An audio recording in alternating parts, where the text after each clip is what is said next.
Well, hello. Can you guys see me? Can you guys see me? If you can see me, just give me a thumbs up. Hello, everyone. I'm Samana Jetty. I'm so happy. Hello, Cheyenne. So nice to see you. I'm Samana Jetty. I'm the founder and CEO of the Workplace Wellness Collective, as well as Jetty Wellness.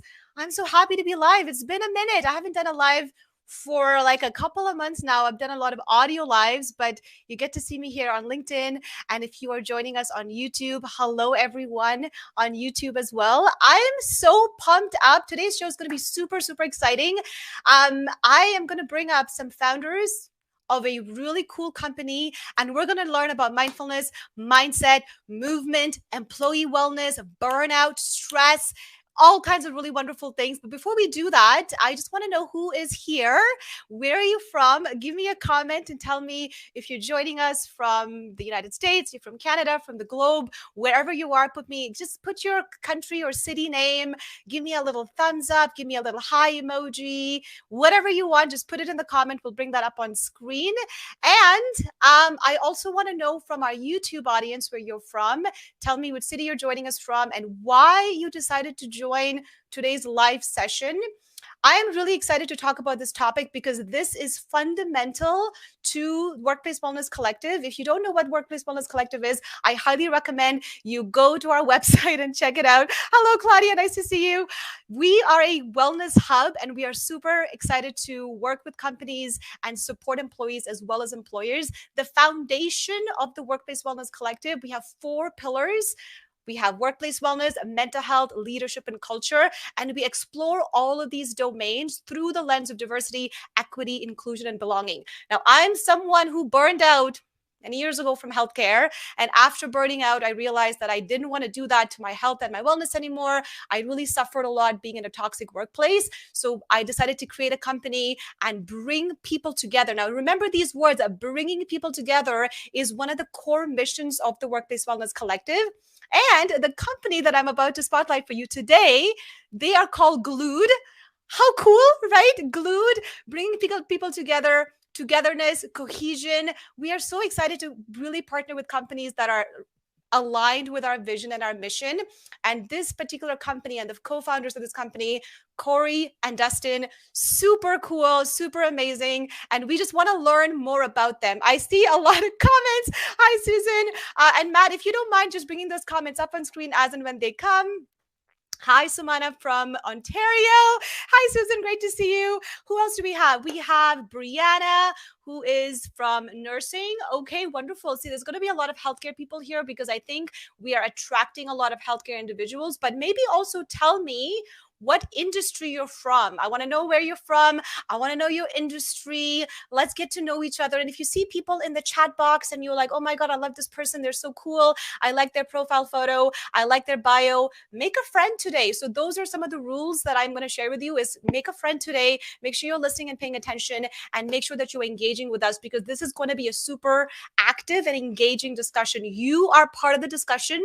You're going to help us drive this conversation as well. So if you have a question about any one of those things that I've shared with you, please just put it in the comment box, okay? Now, the first question that I have for you before I bring the founders up is this, okay? If you're ready, I'm going to tell you the question. And the question is, when I give you these 3 words, mindfulness, movement, and mindset, what's the first thing that comes to your mind? And out of those 3 words, which word is the most important to you right now, today? Okay. Mindfulness, mindset, and movement. Those are the 3 words. That's the foundation of the work that Corey and Dustin are doing with their company. So I want to know what's important to you and today and what those words mean to you. Claudia says, I'm a freelance French conference interpreter. A lot of stress involved in my industry. I believe you. That is really hard. Rebecca, hey, Rebecca. She's excited because she is incredibly passionate about mental health as well as mindfulness. Then we have other people here. Meredith Grandai from the Workplace Wellness Collective. She said movement, mindfulness, mindset. Wonderful. This is so great. So while you guys are commenting, let's bring up the co-founders of the company Glued Global Consulting, Corey and Dustin. Let's go. Hello. And I can be in the middle. There you go. Are we good? We're centered. Hi, everyone.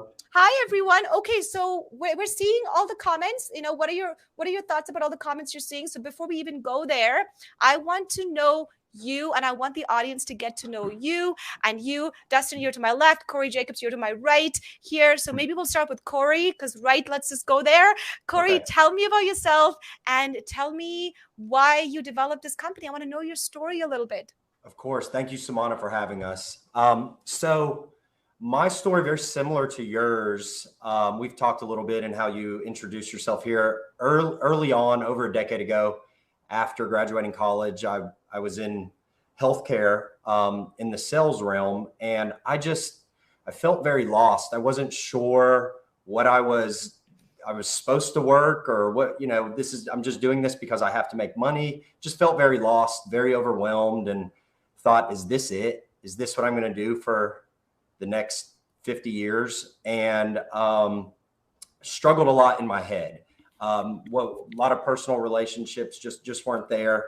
And it drove me to make a change. So developing a lot of personal development habits, seeking out coaches and mentors and groups of like-minded individuals like me to learn from and hold me accountable to learn not just personal development things such as start reading instead of watching TV or things like that, but journaling practices, gratitude.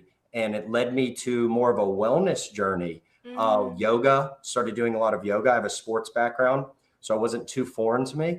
And it led me into meditation and breath work, reflection. And through that, I was able to be a part of a lot of retreats where I was a student, also eventually becoming a practitioner and teaching. And I've done that around the world. And it led me to realizing there's an opportunity in the workplace, because I started seeing my growth and progressing in my personal life. And I noticed I started showing up a lot better at work and taking it more importantly. My finances were raised, my personal relationships were raised.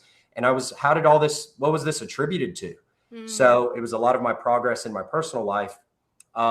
Through that, I started something called a 30-day adventure about 4 years ago, three or 4 years ago, where it actually blew up during the pandemic, where virtually I would take individuals and give them a connection to people. Everyone in the group was connected, and we would do one thing uncomfortable every day, and we'd talk about it and share it. Then there'd be a large overarching goal. Through that, it was very successful, of course, because of the pandemic. I've got reached out to quite a bit about, can you provide this for my company? How do you, they were either high up folks in their company or they own businesses. And through that 30-day adventure, we created Glued Global Consulting. And the goal there, just like you said, is to connect people. Studies show if a person has one friend at work, they'll stay longer. And what is a friend? And through these shared unique experiences, we were able to connect people quite a bit.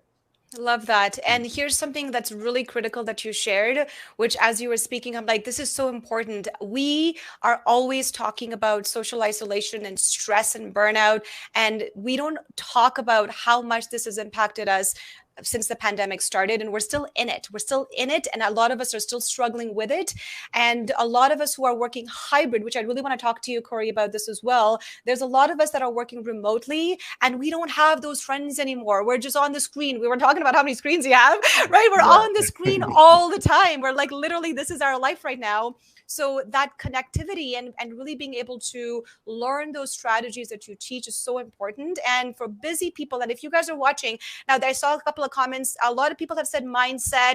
A lot of people said clarity and focus is important, and that's what comes to mind. We've seen some movement here in the chat box. And what else am I seeing here? A lot of those are the words I'm seeing. So that's really cool. Now, another question for the audience. Tell me if you had a work bestie, a work friend at one point in your life, and has that relationship changed for you since if you're working remotely, or if you're not working remotely, also has that relationship changed for you? Because I think a lot of us who were away for a long time in isolation and we've come back to work, I think those collaborations have changed. That social connection isn't as strong as it used to be. So tell me, if there was a work bestie that you were once connected with, has that relationship changed for you, and what are you thinking about it, and what can you do in in terms of sort of changing that that mindset of yours. Now, I want to hear from Dustin, because I met Dustin for the first time through my favorite Marion Spears Scar, who, by the way, I think, are you ghosting me? I haven't talked to you in like a hot minute, Marion. So if you're watching, please come and talk to me. We used to do lives together all the time. So I met Dustin first. So I want to know from you, and I loved hearing your story, but I want our audience to hear your story as well, and tell me why you co-partnered with the amazing Corey here.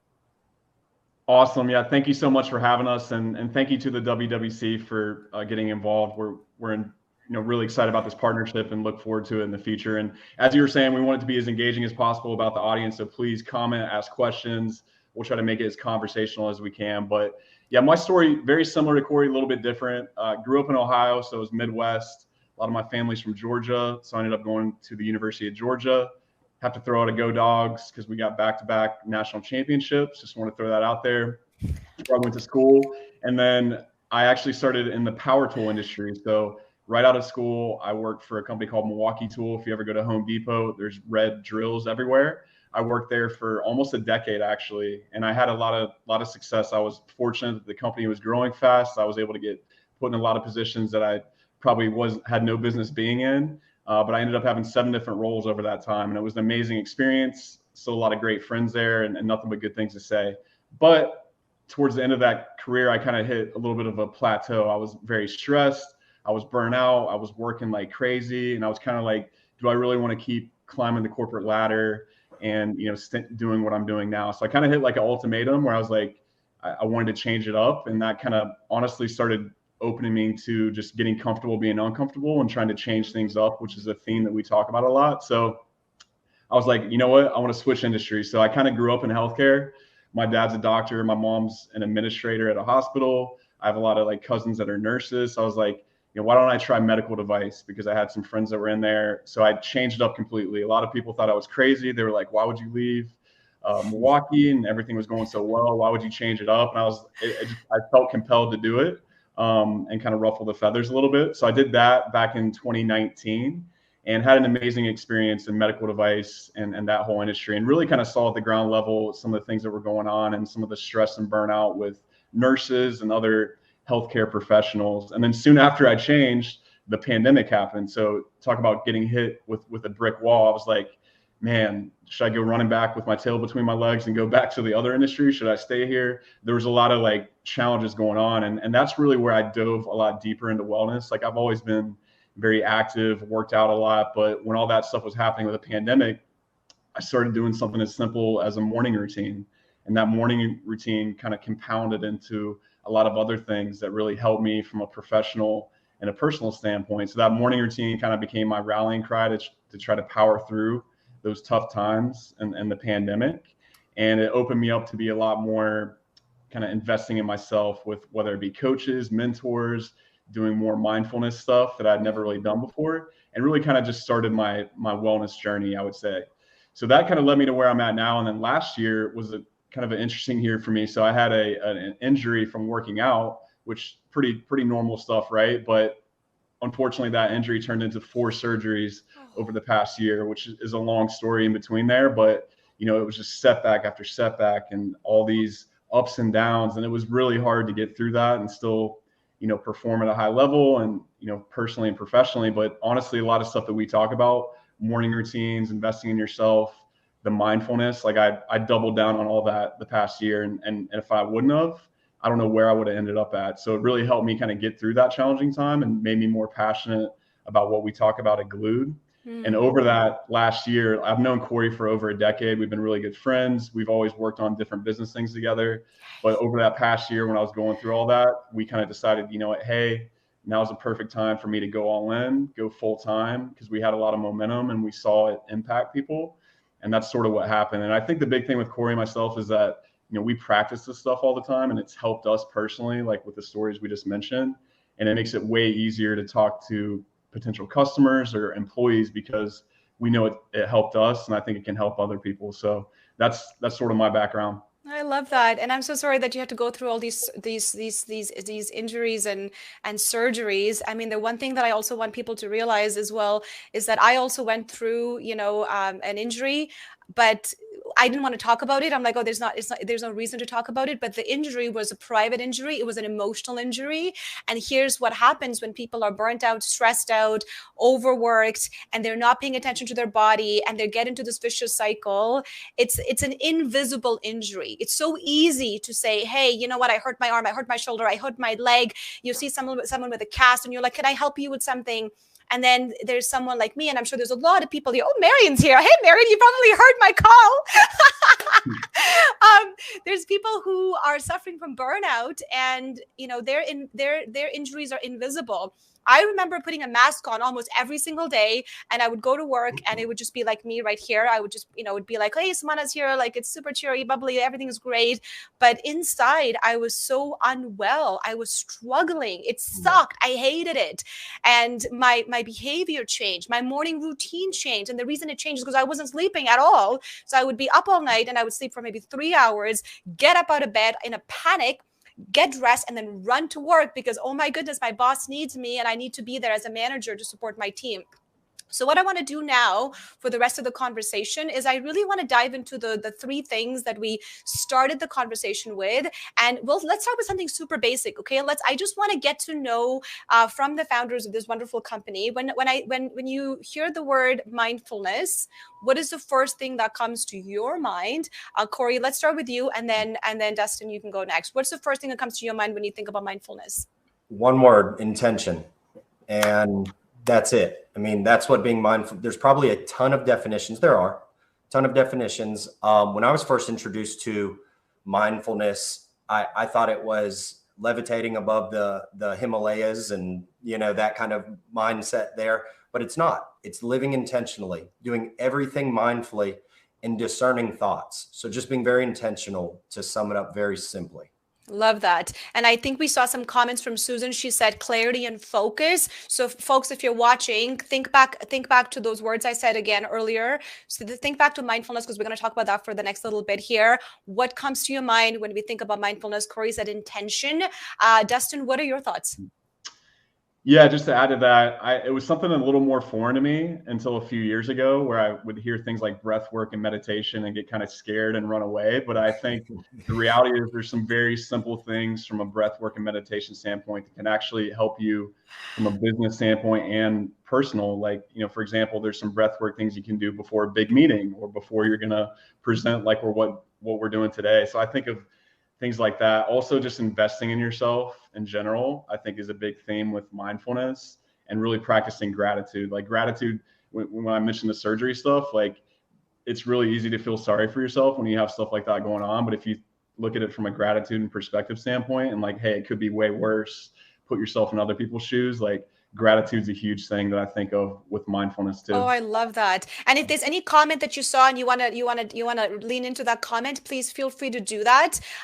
We've had a few here. Stephanie said, you are not your thoughts. You are the observer of the thoughts. I love that. Claudia, you said, for me, mindfulness is about awareness, being aware of the present moment.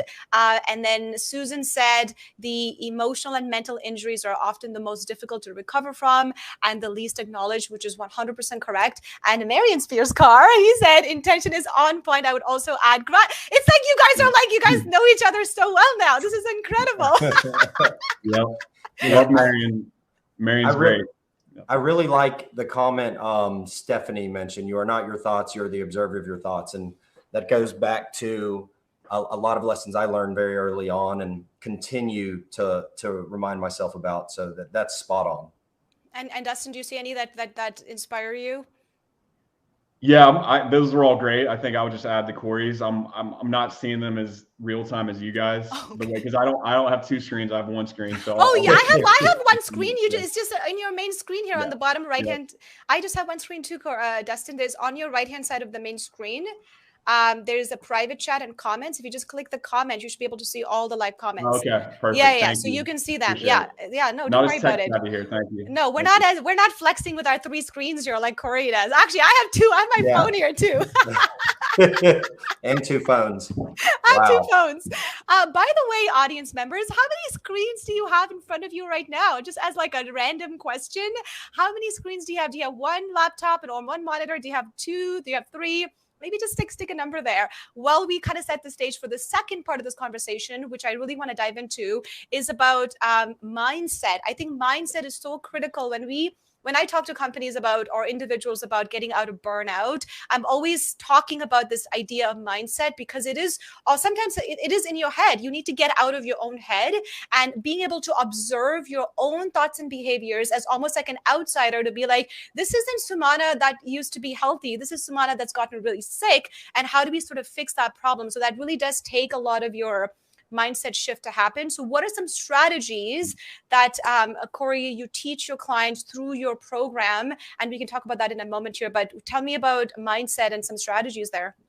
Yeah, so let's use your example. You put on a mask when you went to work and you were suffering, right? And I think the definition of suffering is just the obsessiveness with our own thoughts. That's a form of suffering, a mental suffering, right? So using that, we have to go through life a lot of times pretending we're perfect. Nothing's wrong. Maybe someone will really see that something's wrong with me. And the truth is, it's okay, completely okay. So, for example, if you're feeling some kind of way towards work, let's say you're anxious for a meeting, let it wash over you. It's the resistance when we try to fight and get rid of those feelings and those emotions that we have. That's when problems arise. Immerse yourself into that emotion, that feeling. And if you don't know what it feels like, you sit with it. Try not to remove it. Maybe that's meditating. Maybe that's talking to someone and being very honest and saying, hey, I'm not perfect. I have a problem. I feel stressed. I'm feeling anxious. Stating it to yourself somehow and then letting it wash over you helps you move through that a little easier. You're not going to get rid of the emotion and those feelings. They're there for a reason. So allowing you to work through that and allowing it to go through you really helps to understand what's the basis of the reason you're feeling that way. So mindset for us, it's a philosophy. It's a way to start your day. It's a way to live your year. A lot of ways we teach about mindset, little small bites, tips, hacks, tricks to make your day a little better. It's not rocket science. It's things maybe we need to be reminded of or refreshed upon. And on top of that, how do you dangle a carrot in front of you? How do you find joy in the day and work towards something? For me, just like everyone, I'm very busy. If I don't have something I'm working towards, something that I enjoy that's outside of work, then I get into that spiral. So I dangle a carrot in front of me every week, every month. That might be a trip.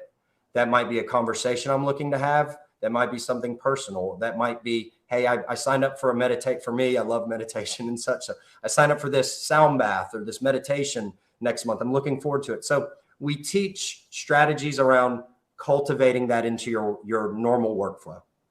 Yeah, and here's something really wonderful that I think we all should be learning, because you said something really, really cool, which is when we start to think about workplace wellness or wellness in general, it is an active component. It is not passive. We need to be actively involved. That is by definition, that is wellness in its form. Now, it's not just about one component of your wellness. Earlier this week, or actually last week, we had actually the beginning of the year, we started the conversation about mental health and really recognizing how the stress from your work can seep into all the different domains of your wellness. So if you want to protect and have that mindset of, I want to accomplish these things, you need to think about, you know what? I need to focus on my emotional wellness. I need to think about a trip that's going to help me in my spiritual wellness. Right. I need to do this for my physical wellness. These are all interconnected. And in the center of it all is, and it could vary from person to person, but in the center of it all, I think if I were to paint a picture, it is mental health. I think mental health is right in the middle of it all. It is so important for us. And when we get stressed out, we start to really not pay attention. Now, for me, when I'm stressed out, there's a couple things that, it's like an automatic thing that happens. There's 3 things I do when I get super stressed out. 1, I stop eating. I don't think about food at all. 2, I stop sleeping. I'm like, why do I need to sleep? And 3, I'll start working out really, really hard, because that's the only way I can clear my mind. I'm doing runs. I'm doing lifts. I'm doing all kinds of things to fatigue my body so that I can sleep. So those are the 3 triggers for me that are consistently a pattern that I know my body is telling me I'm really stressed out. So I want to hear from amazing Dustin here. What are your thoughts about the conversation so far? Mindset and any comments that you've seen? The floor is yours. Yeah, great comments by Corey there. I would say with mindset, just to dive a little bit deeper, some things that we talk about a lot and that we actually practice as well is this idea of like growth versus fixed mindset. That comes up a lot. So fixed mindset, just real high level, is like you kind of think your path is predetermined. You can't have any impact on where you're going. You're usually not open to change. Growth would be you're open to change. You like getting constructive feedback. You think you can change, the path or where your career is going. So we talk a ton about the growth versus fixed mindset. That's a really important thing. And also kind of this idea of abundance where there's enough out there for everybody. So you shouldn't be worrying and comparing yourself to other people. You should focus on yourself and what you can control. And Sumana being successful has nothing to do with me being successful. We can all be successful together. So I love the growth versus fixed mindset, and we go deep with that at times. And also just being open to change. A lot of times people aren't open to change because they have that fixed mindset or they have a different type of mindset. So we talk a lot about getting uncomfortable, being open to change, like doing hard things. That's something that we try to do daily, whether it be something small like 30 seconds of a cold shower at the end of your shower to kind of get you in that going for the day. We talk about a lot of stuff like that. And then also habits. We love habits. I think habits and discipline really are a foundation to a lot of the mindset stuff. So we go in depth into a lot of those topics. So that's what I would add. Otherwise, the comments look great, and I'll try to see if there's any that I can pick out here. Yeah, I saw one from Meredith that I really loved, where she said, I have read when you do this, which is like the comment that Corey, you made about even letting those emotions kind of flow through you versus just keeping them like inside.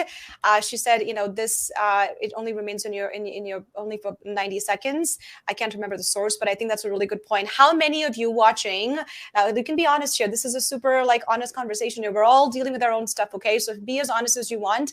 But if you don't feel like sharing it on the live, you can send either one of us a DM and we're happy to sort of help you.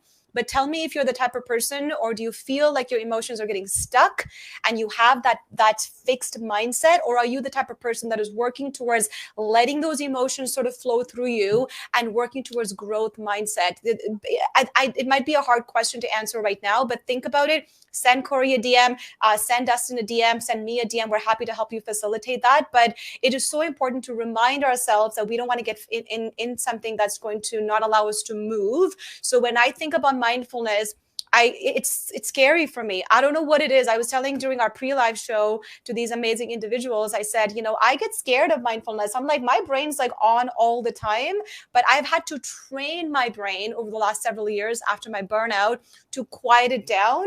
And there are some specific things that I will do, like my computer stays here when my work is done. This stuff doesn't go into my bedroom. My devices need to be away from me. I'm not on TikTok when I don't need to be on it. But this is like, I'm actively saying, Sumana, don't do this. This is bad for your mental health. This is not good for your wellness. But that took a lot of training. So I want to talk to Corey here about, let's just go back a little bit, because I think we wanted to touch a little bit on the morning routine. So talk to us a little bit about your morning routine. And I'm going to close these blinds because they're in my eyes. So I want to make an anecdotal comment as well. There's a quote by Brene Brown, if everyone's familiar with Brene Brown. She says, it takes courage to say yes to rest and play in a culture where exhaustion is seen as a status symbol. So it's certainly very important for you to cultivate the right mindset and the right day, and that speaks to a perfect morning routine. So there's something in common with many of the successful people that we know, whether it's athletes, authors, financiers, whoever they are, and they spend a dedicated amount of time to themselves every day, typically in the morning. That's one common thing they have with each other, which speaks to their success and speaks to their investment in themselves. Doing hard things is how you grow, right? Skate your edge, find that edge and test yourself. 30-second cold shower, like Dustin said, even though there's many benefits to that. Physically feeling something helps your mindset wrap around how to do something, right? So in the morning, that's what I spend my time doing. So my morning routine, I spend about an hour, give or take. I wake up, I drink lemon water right away. I have a lot of plants, so I go and water them if they need it. Then I sit down and I read a couple daily devotionals, three main ones: Daily Laws by Robert Greene, The Daily Stoic by Ryan Holiday, and the 365 Tao. And it gets all these different philosophies in my brain for the day, something to think about. And I journal. I set a timer because I can go off on a tangent and data dump, but I set a timer for 10 to 15 minutes and I journal. Sometimes it's by prompts. I've been journaling for years. I have different modalities, but sometimes it's just, I need to just write some things down. Sometimes I write about the journal or the daily devotionals I read. Then I meditate. Sometimes I use a guided meditation. Sometimes I do it myself. Sometimes I just want to listen to the sounds I hear and listen to my breath. Then I typically do a breathing routine that wakes me up or grounds me if I'm feeling anxious. And then I move my body first thing. So it takes about an hour and 15 minutes, and I'm prepared for the day. Now, I used to be very superstitious about it. If I did not do it, my day would go wrong. I had to learn that's also part of my growth, part of the opportunity for me to understand better. But that's typically what my morning routine is. Love that. Oh my goodness. And so many thoughts going to my mind. I'm seeing so many comments here. Please share your morning routine as well. My morning routine is like the opposite of Corey's morning routine. It's like totally high energy. But yeah, tell me what you're thinking. So my brain doesn't turn off either. Okay. My brain does not turn off, just like yours. Dustin can tell you. It is always running. I have to do these things so that I can be the best person I can for my business partner, the people around me, those I serve. Otherwise, I'm this high intensity person that didn't organize their thoughts in the day. So for me, I found success through it. Yeah, and that's so important. And if there's anyone, number one, share your morning routine if you feel so. This is a safe place. If you want to share your morning routine, you can. If there's anything that Corey said that inspired you, let us know as well. Meredith commented about play. Stephanie said, moving meditation yoga is an essential part of my process from moving through stuck energy or emotions and getting out of my head and into my body. I think that's really cool. Robin said, I have no choice but to let my emotions flow through me. I am an INFJ and an empath. Yes, that is totally us empaths. We've got stuff to deal with. And Cheyenne said, wow, great routine. These are very helpful. And do you want to put that comment up? There you go. Wow, great routine. These are very helpful. I have done a similar routine off and on for several years. Mine includes a cold shower. Let's talk about cold shower, my friend. Let's dive into that. Yeah. And I think Dustin's actually doing them a lot more than me now. But cold shower, it does a few things. It's hard. The obstacle is the way. The fear is the way. You want bliss. You want to find out where your growth happens. What are you afraid of? And then go do it. Being that it's reasonably safe, right? But like doing a cold shower, it's hard. So you checked a box for the day. You just set a timer. You take your hot shower. It's very easy. You just turn the knob from H to C, and then you just sit under it. And it's pretty simple. And it's hard. And then you feel alive. It just changes you. And there's studies that show cold therapy is needed in our body. We're too comfortable as humans. Hot showers too comfortable. Staying in our bed when our alarm goes off, that's too comfortable. You've got to do these small things every day to keep the growth happening. That's the point of the cold shower mentally, but there's physical benefits. Dustin actually does them a lot now. Let's hear from Dustin, and please share your morning routine. Yeah.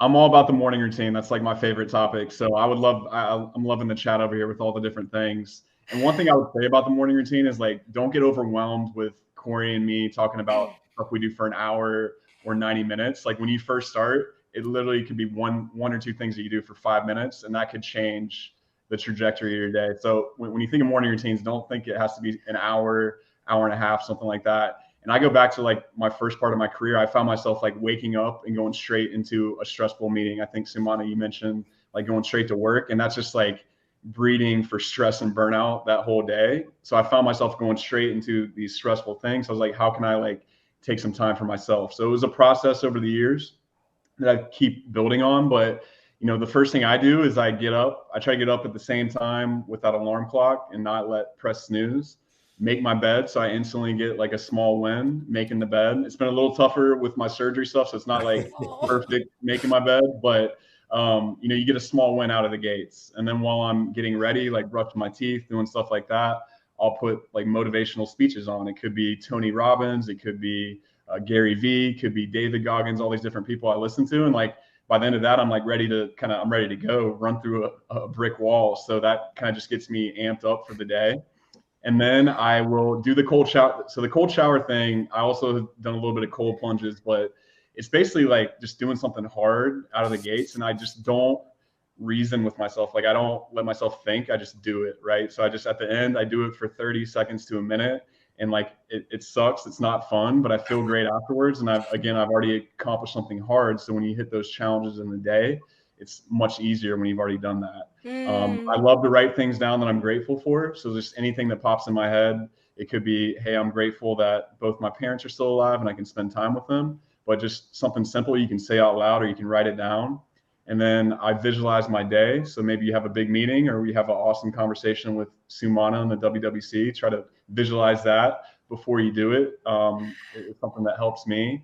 And then I will do a little bit of meditation as well, something that Corey was talking about. And again, you don't have to be perfect, right? So I think everyone wants to make it an hour long and this crazy thing, and you have to do it every single day. Give yourself a break, right? I try to do it 6 out of 7 days, take a day off on the weekend. But just make sure you don't break the cycle, right? Because if you stop doing it 4 or 5 days in a row, then you're kind of starting that path of never doing it. So just give yourself a break.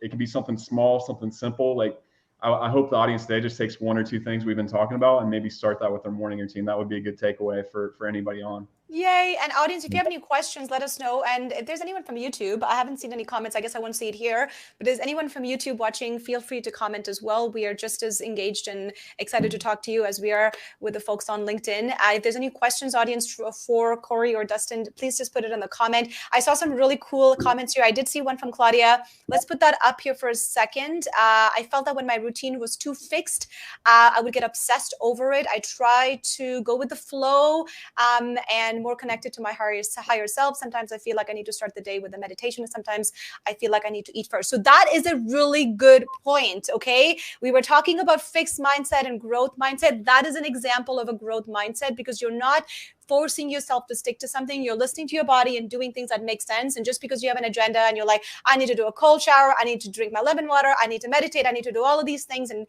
gratitude and affirmations and visualizations, it seems like a lot. And maybe some days you don't have the energy. So I want to shift the conversation here to a little bit more from the employer side of things. Okay. I want to know, because you are in the corporate wellness space. I'm in the corporate wellness space. The WWC is doing the same thing.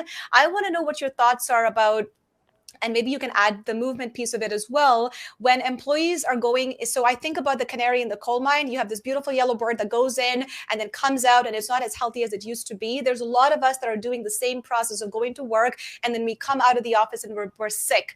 I don't think I like that idea. I don't think a lot of us who are watching like that idea as well, of employees going to work and work is making them sick. That should not be happening. So what can employers do? And what are you doing with your company, Corey, with Glued, to help employees recognize the importance of employee wellness today in 2023, because we're still pretty stressed out. We're still pretty burnt out. We're not happy. Yeah. It's common in every industry. So one thing that we do is we just help make wellness simple for leadership. So leaders did not realize that they have all these hats they have to wear when they get into leadership, right? They knew they had to manage people. I think the pandemic exacerbated everything, but they have to manage people's expectations, and it's just another hat they have to wear. So we take on that. We help provide that. So we think that, again, focusing on the person, not the employee. You have a company full of people, and I think we have to dial it back a little better. And we help leadership wrap their head around this. Say, you don't need a healthier employee, you need healthier people.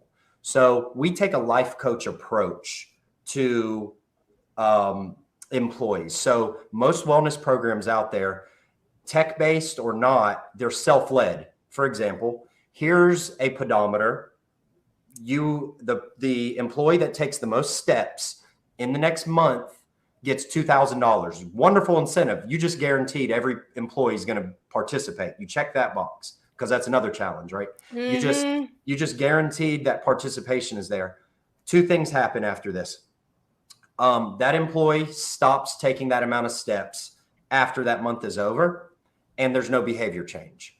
And it is up to the employee to do it. So we solve for those two pieces. So we create progressive programs and content that slowly integrate new habits into your day. We are about daily consistency, habits you do every day, the smallest of them, things you don't even know you're doing. And we also will hold you accountable. Again, that's the life coach approach. And we kind of take it off the employer's shoulders and work collaboratively with them. And a key to this is we need leadership buy-in. So a lot of times we start these conversations with, tell me about what's your wellness journey? What do you do in your life? And we get a good understanding of where they're at too. Love that. And what about you, Dustin? Yeah, I'm just going to add, I mean, I think it really, we work with a variety of industries. So we always try to make it about that employer, that leader, and what problems do they care about most. So that's really like what we want to focus on. It tends to be stress and burnout from the pandemic. That's always the top priority. So if we can talk about the M3 method and how that helps stress and burnout, a lot of employees are just very lethargic and apathetic. They're not engaged. I think if you can get them more engaged with workshops or programs that talk about all this stuff, it can help a ton. And then retention, depending on the industry, is really, really tough right now, especially in like healthcare, to keep anybody, but also to keep your good people. So like, how can you do some of these things to really keep people more engaged? And then to Corey's point, I think the leaders, they want to take care of their employees. They want to do it. They want to keep their employees healthy personally and professionally, but they have so much going on. They have budget, they have these deadlines, they have all these things, like they don't have the time or the resources to do that. So, our approach is what Corey was talking about. We try to keep it simple for them and kind of take that off of them and really execute it for them with, a lot of things that we mentioned. So really it's about the employer and that leader and what they care about most. But those ones I mentioned tend to be the most common out there. But I'd love to hear back from the group too, of like, what are the biggest issues with wellness that you're seeing out there? Is it stress, burnout? Is it apathetic employees? Is it retention? I'd love to hear what people are saying too. Yeah. And I think Susan, if you're watching, hi, Susan, if you're watching, because I know you work with a lot of leaders, and who else do I have here in the audience that I know works with leaders? Let me just quickly, Meredith Grenda, you work with leaders. Actually, Marion Spears-Carr, you work with leaders as well. Rebecca, there's some of us here from the Workplace Wellness Collective that are focused on working with leaders. And actually, we just had a live event for Bell Let's Talk Day, which is a mental health day in Canada that's dedicated for mental health. And our focus was leadership. And one of the biggest things that came out of that conversation was how critical it is for the leaders to be involved in this wellness journey for the people. If the leaders are not involved, the employees are not doing anything about it. They want to see leaders take the action. So I'll give you an example. When I was going through my burnout, after I burned out, I went back to work right away because, hey, you know what? I'm feeling better. I thought I was all great and good to go. And I changed my behavior considerably. What I used to do would be to go to my corporate office. I was a manager there. I would, have my lunch at my desk, because why not? I can just have my lunch at my desk and like take off, multitask. And I think Susan said multitasking sucks. It is actually very real, but I would multitask, take some phone calls. I'm emailing, I'm eating my lunch. The whole thing sucked. But what I started to realize was that I should not be doing this. So when I came back to work after my burnout, I decided to like literally book that lunch hour off in my calendar. And I actually physically left the building. I'm like, I don't care if it's minus 32 degrees outside or if it's like raining, snowing, hailing. I don't care. I am out of the office and I'm going to take care of my mental health and recover and rest and digest so that I can start my second half of the day feeling rejuvenated. But that shift happened. And actually my staff was like, oh, Samana is not at her desk during lunch hour. Like, that's very weird. The first couple of weeks was a bit of adjustment. And then they were like, yeah, Samana is not here during lunch hour. And if a meeting started at 1 o'clock, I would tell people like, listen, it starts at 1 p.m. I may be a few minutes late because my lunch hour is at till 1 o'clock and I still have to go back to work. So people were respecting the boundaries that I have created, and the shift in my mindset and my process had changed as well. So a couple of comments. Let's see if I saw some here. Marian said the approach of incremental improvement that creates sustainable. Where's the comment? Sustainable. Wait, I lost that comment. There you go. Sustainable and repeatable behavior changes is outstanding. So we just have a few more minutes here, so I just want to wrap up this discussion super quickly. But I want to hear from Corey here. What are your thoughts on corporate wellness and the role of leadership? And when you guys go and teach organizations, are you seeing resistance from leaders, or are they leaning in to support employee wellness? What are you seeing in today's world? Yeah, and it's a great topic. So we typically see leadership very interested in understand. They're almost on the same wavelength as perhaps the employees, not really sure how to navigate it. What is it? It's so ambiguous. How does it fit my operations? You know, what we deliver, our content is our content. Our programs are our programs. How do we fit it into each individual company's operations? So we don't see pushback. We see more they're not knowledgeable about how to deliver it to the employees. How does this happen? They're used to self-led programs. They're not sure what they're looking for. They're like, yes, let me do wellness. I want to make sure my employees are healthy. They may have a stigma towards physical fitness most of the time, which we do have, but it's about the mental health side of things. So we definitely see shifts happen when we talk to companies, and maybe even with leadership, whether they're participating or not, they start buying in. I love that. And here's the key. If anyone, and Felipe is here, and his company, Signal Financial Company, Signal Financial Corporation, I don't know what his company name is. Signal Financial, perhaps that's the one.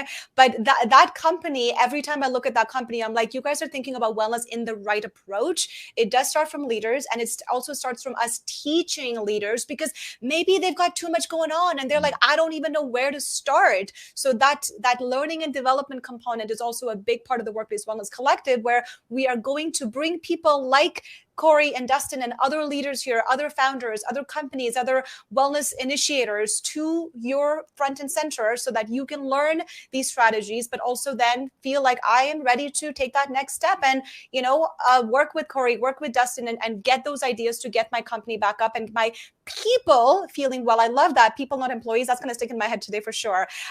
Any thoughts from you, Dustin? Yeah, I think Marian had a question there about if there's pushback from leaders as well. I mean, I think in general, everyone's very receptive to these ideas. So people want to have the conversation. Do they actually implement anything? That's another story. But I think sometimes maybe you have to tie it into like the business side of it, to Marian's question. So, what do they care about most? Is it retention? Is it engagement? Like, how is this going to help from a business side? So I think when you talk about wellness, sometimes people can just think of like, oh, you just want to come in and do yoga or something. Yeah. And like, yeah, that can be great, right? But no, it's much more than that on the mental side and like the movement, mindset, mindfulness. So we try to like tie it in from a business case with those leaders, and that usually gets them more involved. And a lot of times, actually, recently, we've had a lot of leaders come to us and like, hey, do you do anything just for leaders? Because we do it for leaders and employees, but we've actually had a lot more feedback from leaders, because I think, there's so much on the leaders' plate, because they're constantly taking care of other people, their employees. They don't have time for themselves. So we've actually had more leaders reach out to us recently, like that they want to go deeper on like the leadership side. So that I just wanted to answer Marian's question. So yeah, and that's super important, I think, and I 100% agree with that. Being someone in that leadership position, we have our own set of challenges, and I know there's people here. Rebecca works with leaders as well, and we talk about sustainable wellness to leaders. And my challenges are different, because I'm taking care of myself, I'm taking care of my team, and then I've also had to take care of my boss and his needs. So we saw this, I don't know if there was a post on Bloomberg or on Harvard Business Review about how middle managers are the ones that are really suffering right now, is because middle managers have no resources. We're having to deal with all of these changes of how do I be a great manager? How do I support hybrid employees? How do I do orientation for new employees while I take care of my own wellness. So middle managers, if there's any middle managers here, I feel you. We've suffered. It sucks. So we just wanted to point that out, and also wanted to bring up the question from the comment from Felipe, because he is so good at that. He said, leaders need to lead by example, show them how to be able to be successful while navigating their mental health. Being vulnerable as a leader can be super powerful. It's not about physical fitness. It's also about physical, mental, and financial wellness. Yes. So I want to wrap this up by talking about vulnerability. And I know we started the conversation a little bit about, Corey, you were very vulnerable. Dustin, you've been vulnerable as well. So tell me how we can incorporate something like Glued and have those vulnerable conversation with leaders and employees so that we can make wellness successful for them. What's the one thing that comes to your mind when I'm like, we need to be open towards being vulnerable to our employees? How do we do that? I think, again, it goes back to ensuring that, of course we can tie it back to the business, but ensuring that leadership understands you're a person too. It goes back to people, not employees, people, not leaders. You want to be effective in all aspects of your life. Do you know what it's like to progress personally? Progress equals happiness. Simple as that. When you feel progressive at home, insert any title, middle manager, leader, employee, you're going to show up every aspect better. When you start feeling progressive because of a program the company you work for gave that to you, there's a lot of loyalty created and a lot of ROI behind that is able to showcase. Perfect. And what are your thoughts, Dustin?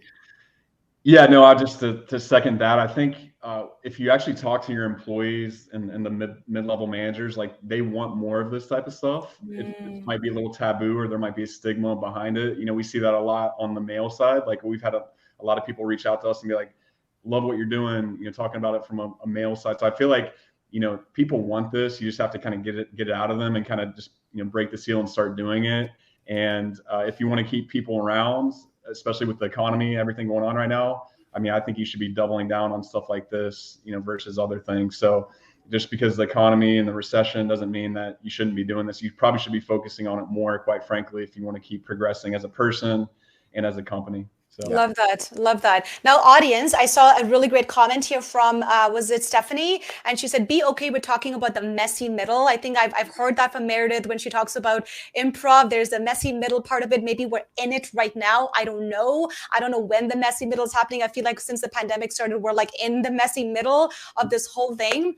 One final question for the audience is, should I bring these two back up and do another live? Give me a hell yeah if we should bring them back up and talk more about this, because I am loving this conversation. I can't believe it's like almost 52 minutes into this. Final thoughts. How can Glued Global Consulting, how can that company help employers and employees? Give me your elevator pitch. So we make wellness simple. We focus on you as a person. We help with stress and burnout. We improve overall daily health, and we create a culture of health, which essentially equates to better retention. Perfect. Anything you want to add? What's your elevator pitch? That was perfect, but I would say we work with really any industry. We've had a lot of success with healthcare, sales professionals, HR leadership, but we've worked in industrial, we've worked in tech, SaaS, healthcare. So it's really applicable to anywhere. So no matter where you're at in your career, or, what type of industry, we can help you out just based off our experience. So that's the only thing I would add. Otherwise, Corey said it perfectly. Perfect. And how can people reach you? Your website is? Go ahead, Dustin. Yeah, website gluedglobalconsulting.com. And then you can definitely shoot me a message on LinkedIn, or Corey as well. We're on LinkedIn all the time, so that's probably the easiest. And then our email is in LinkedIn and on our website as well to set up time with us. Wonderful. And any last thoughts before we wrap this up? Any shout outs you want to give to the comments, to the users who've been engaged? By the way, I will be going back later today, and I will comment and reply to as many people as I can. And I think Corey and Dustin will do the same thing. We'll reply to comments and we'll keep the conversation going. It looks like a lot of people are saying, hell yeah, bring these two back. So I guess we're going to have to do a part 2. We'd love to. We'd love to go deeper into any topic here. I just want to say thank you to you, Samana, and Workplace Wellness, and amazing participation. So lots of ideas and helped us with our conversation. So thank you to everyone that's listening. Yay. Yep. And then shout out to Marion for originally connecting us. So I appreciate that, Marion. And the rest of the WWC team was awesome. And thank you so much for all the engagement and the questions. We will definitely follow up after this and reply back to anything we missed. And we'd love to come back for round 2. Yeah. Love it. And Marion Spears-Carr, if you're listening, we need to do a live together. We haven't done in a hot minute. So let's get that ball rolling. And I just think we should wrap this up. Thank you so much, Justin and Corey. This has been such a pleasure. And audience, you guys have been so great. I mean, I loved all the comments and the conversations that's been going on. And I hope you learned something. I hope you got something out of that morning routine piece. I hope you understood why mindfulness is important. We didn't talk about movement, but physical wellness is so critical. You can ask questions in the comment as well. Both of these amazing human beings are going to reply to those comments and be in touch with you. If you made a friend, please to say hey to them. And if you want to watch the replay, it will be on LinkedIn. It'll also be on YouTube. I think the YouTube replay is a little bit easier to watch. Sometimes I find the LinkedIn replay a little bit awkward, but whatever you want to do, you can do that. Everything is here for you. And if you want to connect with me or any of the members of the Workplace Wellness Collective, I see a few in the chat box, Felipe, Meredith, Marian, Rebecca, any one of us, we're happy to help support you and your business. I'm excited to maybe bring them back for another part 2. For now, we are going to say goodbye and we will see you soon. Thank you. Bye. Thank you.